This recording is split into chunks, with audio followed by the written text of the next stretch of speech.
Good morning. Thank you very much, Bobby. Robin, thank you for setting that up. You've now eliminated about a third of my presentation, which I am delighted for because I didn't know how I was going to fit it into the time. I also want to alert you that if none of you have questions at the end of this, I will be deeply disappointed. What I'm going to do, you have a paper called Framework for research on nurse credentialing or something like that. I'm going to use that paper as the basic outline. I will be skipping some of the things, particularly some of the things that Robin was able to cover, following that basic flow to really focus on some of the things that I think merit some more reflection as we go through the next couple of days. So the outline includes the scope and extent. We heard that from Robin. Purposes, is it causal? And we heard a reference to that challenge and that question, because if people are being asked to spend money to get credentials, if payers are being asked to spend money because credentialed individuals do better, they want to know that they're paying for something that's actually producing the outcomes that they're getting. So that is one of the core challenges of assessing the effectiveness and value of credentialing. So we're going to spend a little bit of time on that, and I know it's going to be discussed more as we go on. I'm going to present a new expanded conceptual framework for understanding that, and basically this framework blows up that intervening variables box in the ANCC Research Committee's agenda, and I think it's critical to do that, and I'll talk about why. Talk about key areas for future research and some of the challenges for conducting this research. As we begin, I think this is a very knowledgeable audience, but I always think it's good to remind ourselves just how complex the work of nurses is. So this is a spaghetti diagram. Somebody followed a nurse around for 1 hour of one shift during the Transforming Care at the Bedside initiative. And there are 23 stops by this one nurse during these 50 minutes of this shift. 23 stops. I'll let you do the math on minutes per stop.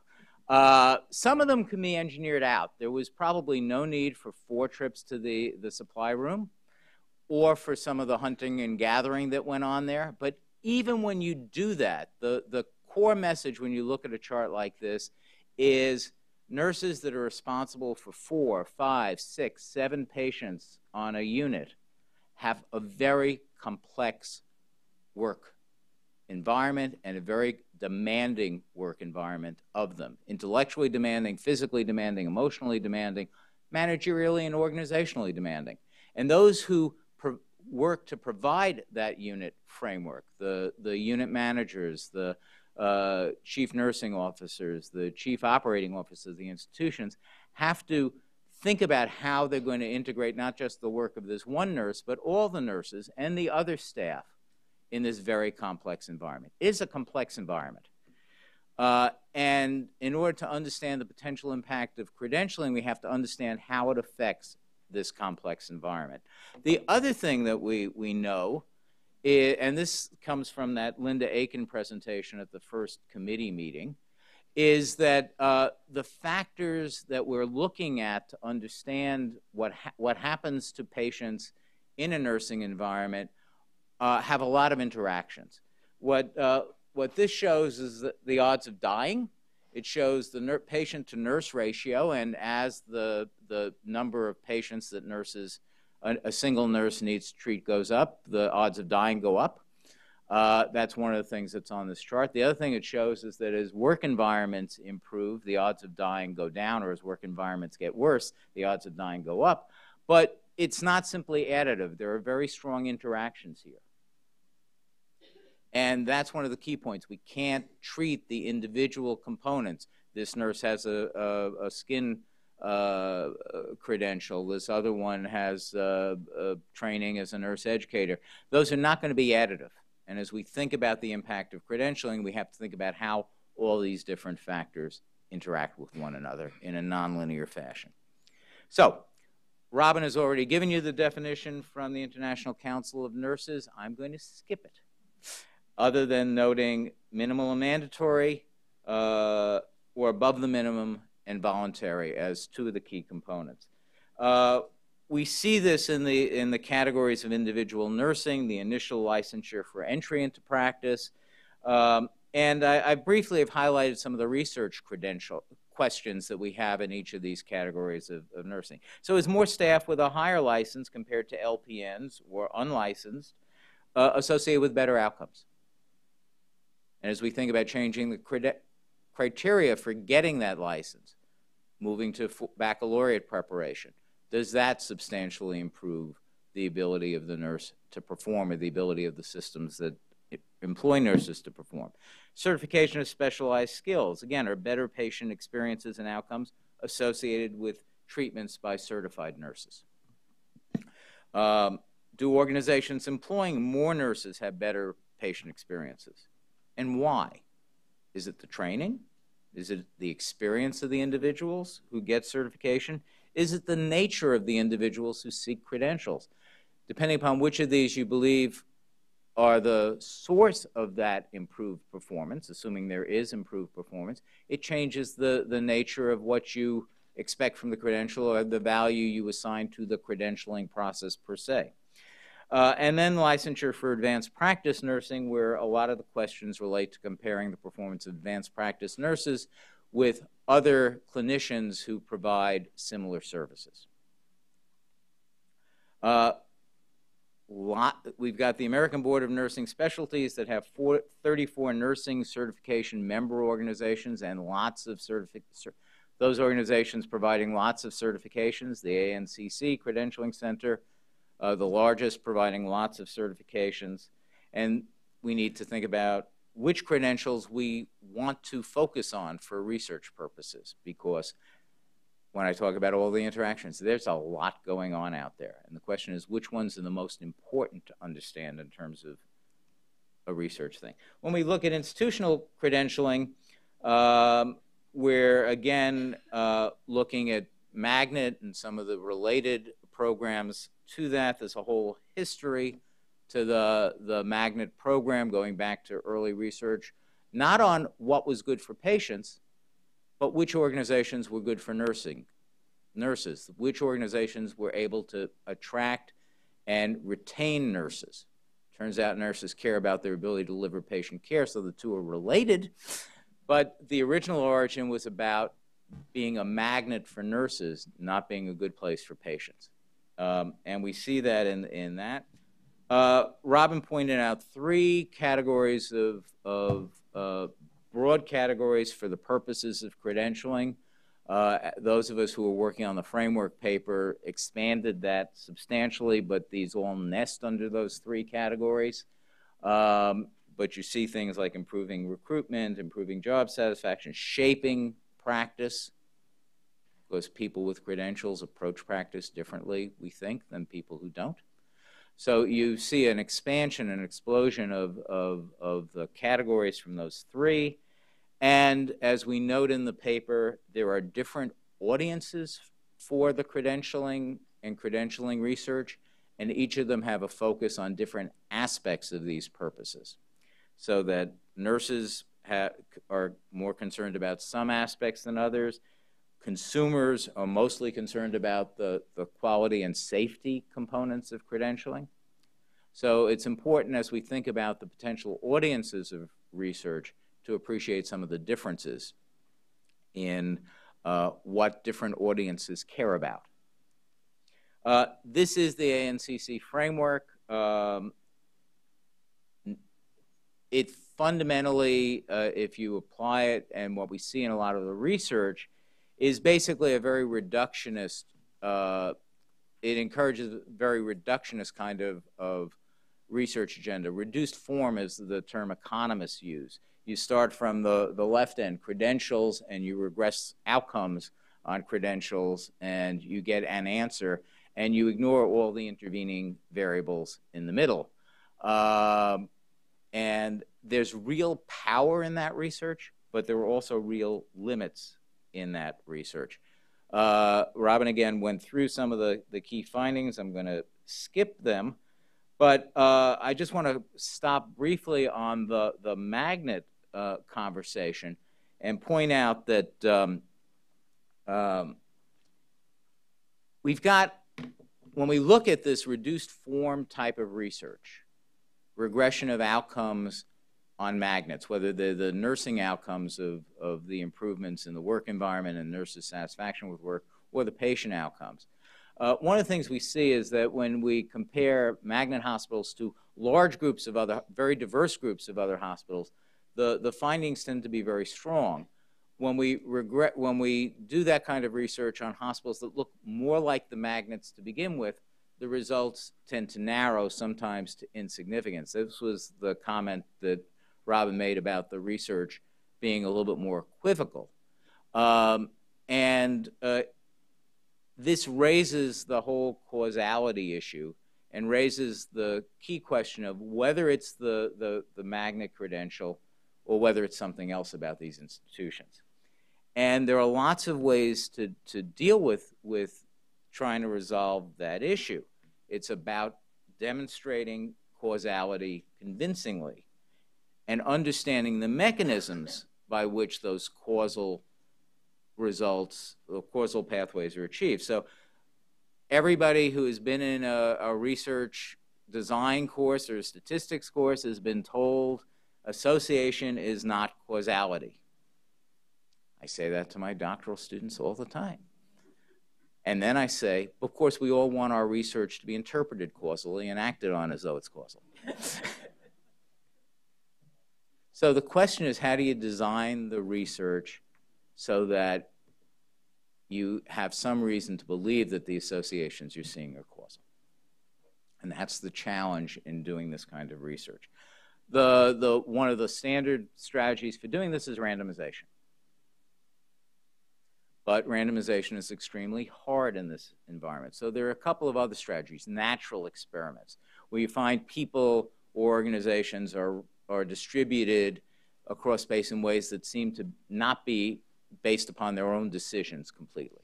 So if some states have one set of credentialing requirements and other states have different credentialing requirements, we might compare the experience across different states. Those are natural experiments, and those have potential power to solve some of the concerns about causality.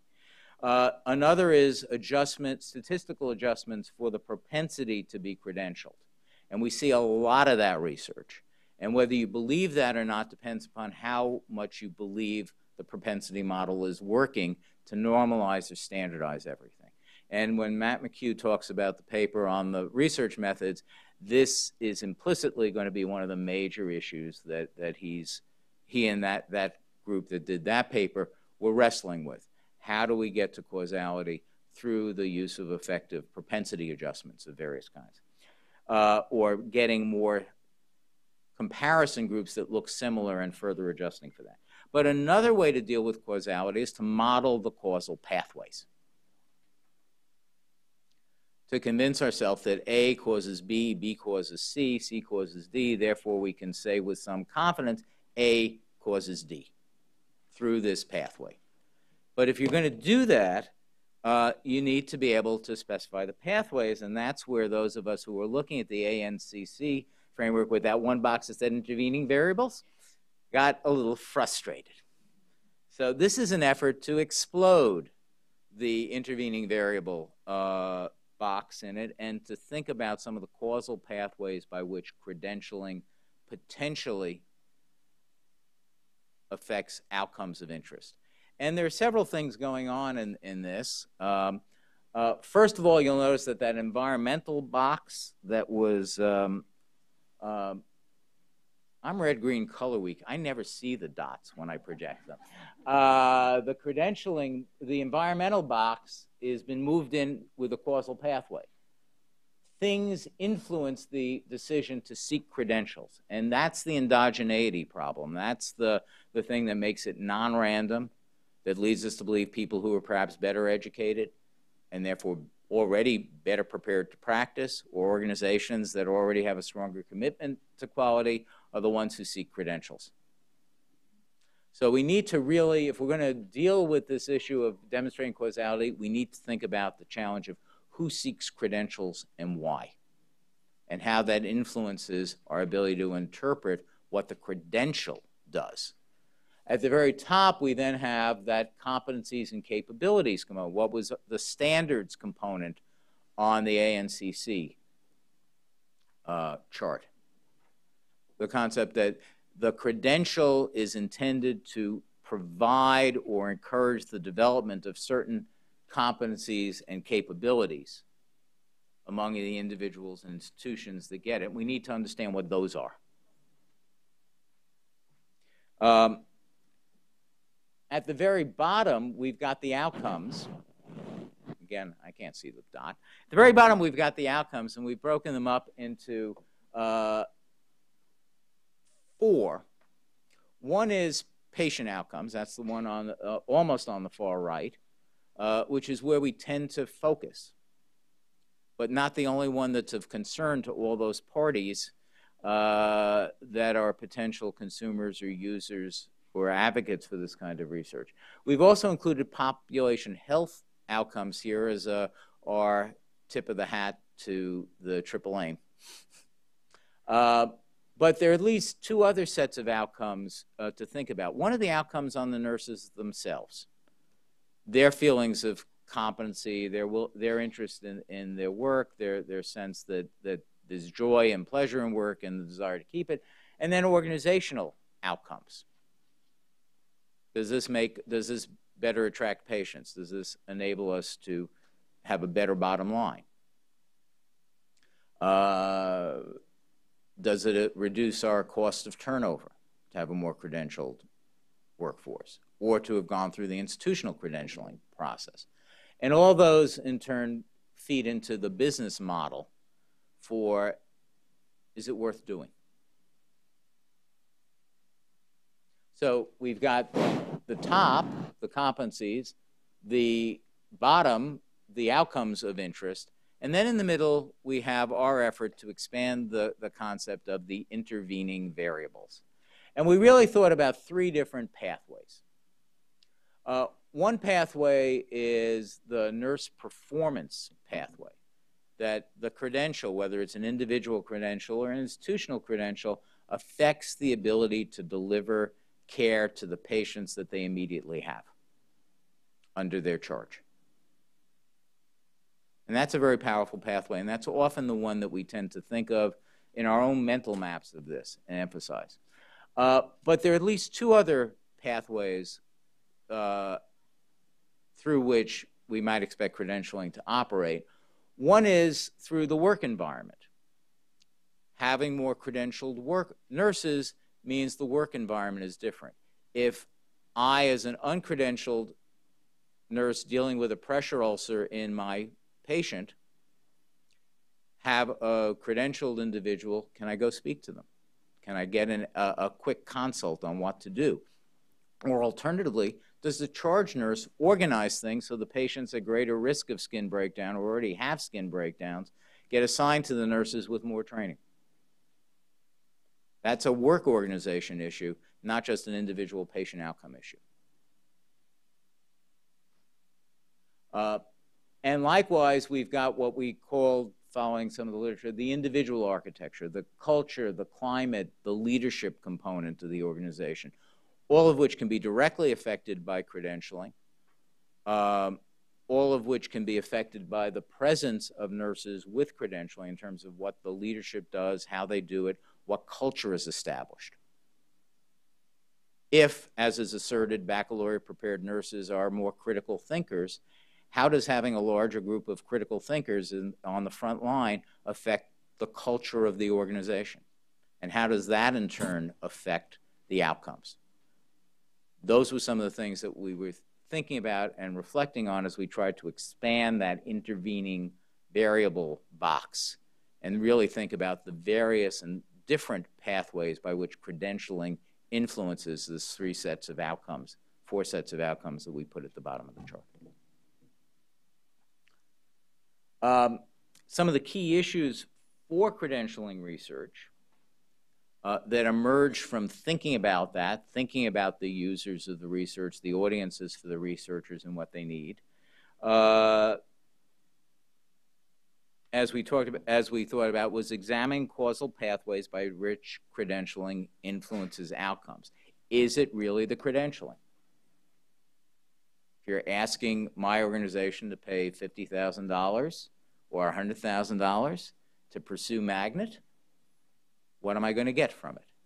And will I be getting that because I have engaged in the Magnet journey and the value of what Magnet has forced my organization to do? If I'm an individual nurse, should I be spending the money and time to get credentialed for skin care, burn care, emergency care, on and on and on, all those categories?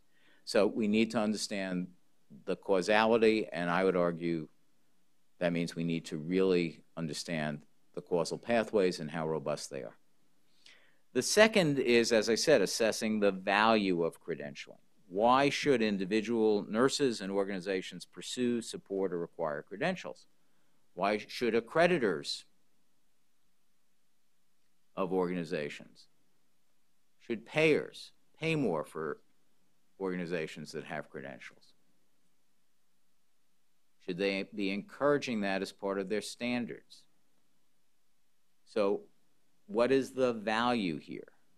And ultimately, I'm not a clinician. I am not a nurse. I always approach this as a patient or a potential patient.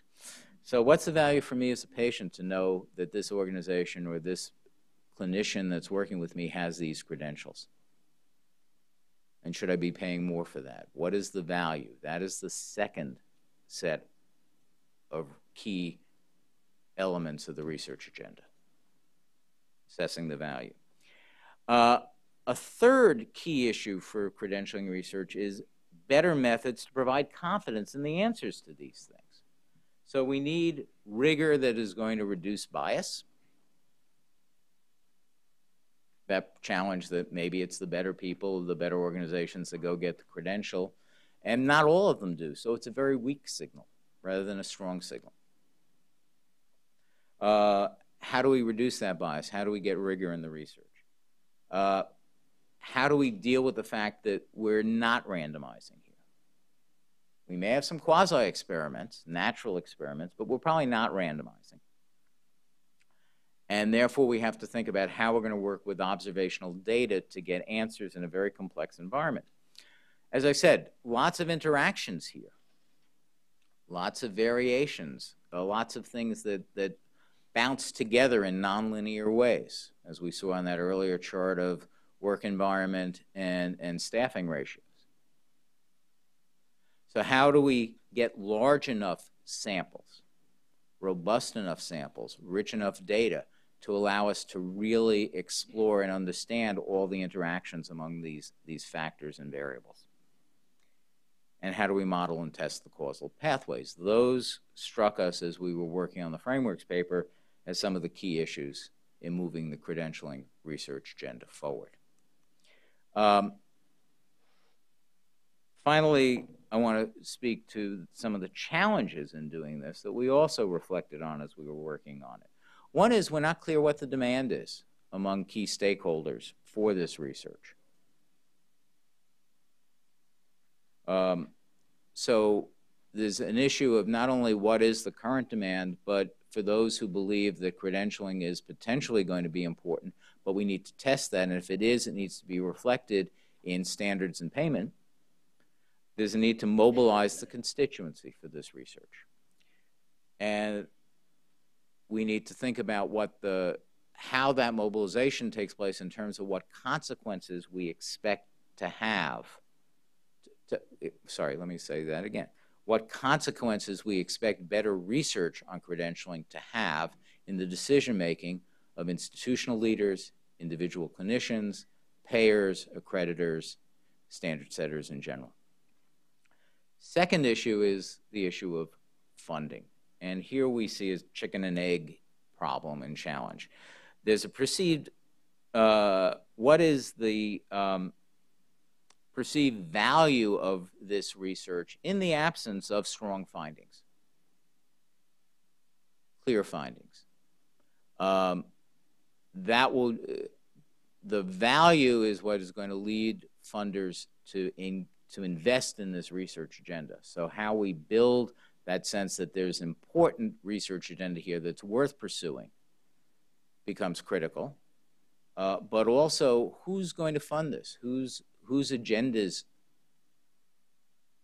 is funding of credentialing research on? Who should it be on? And how does it feed into the broader agenda of the key funders in this area?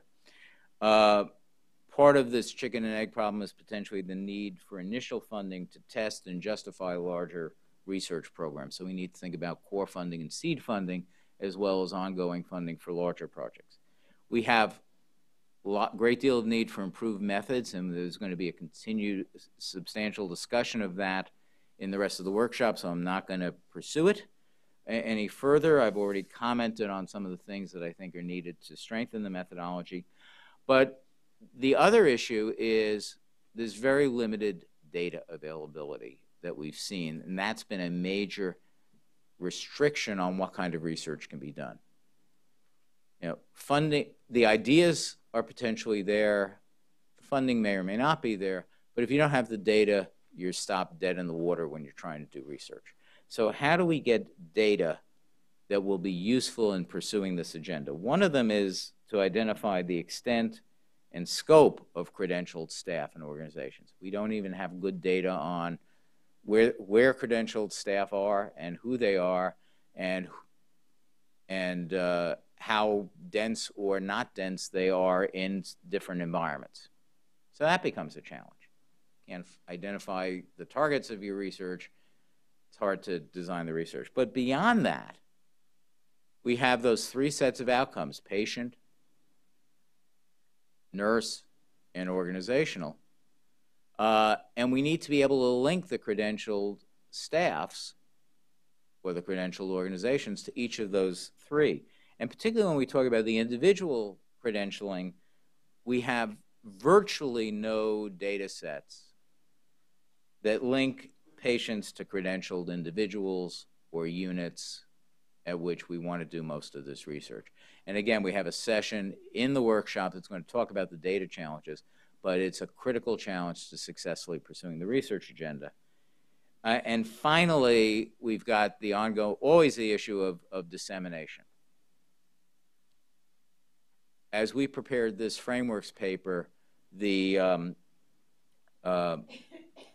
NCC working paper, 2012 working paper, which sort of, I think, morphed into that 2014 publication, was absolutely critical to our thinking. But how widely available are they? Are they on the desks and in the hands of the people who need to understand this and need to pursue it? And if we come up with research that provides results, keep in mind those diverse audiences in that earlier chart, how do we get relevant findings into their hands in a form that they're actually going to take a few minutes to look at? So we've got the dissemination challenge. Let me stop there. I've talked about the fact that credentialing research has to address the limits that we have in both the individual and institutional and impact. We've talked about a framework for actually thinking about moving the research agenda forward and identifying some key priorities and the challenges of building a constituency, finding funding, and equally important, finding data.